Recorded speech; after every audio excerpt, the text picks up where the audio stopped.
Leserens rettigheter. Retten til ikke å lese.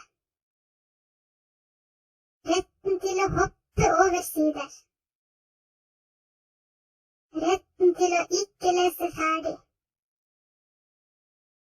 Retten til å lese en gang til. Retten til å lese hva som helst. Rett til å tro det du leser er sant. Rett til å lese hvor du vil. Rett til å bla frem og tilbake. Retten til å lese høyt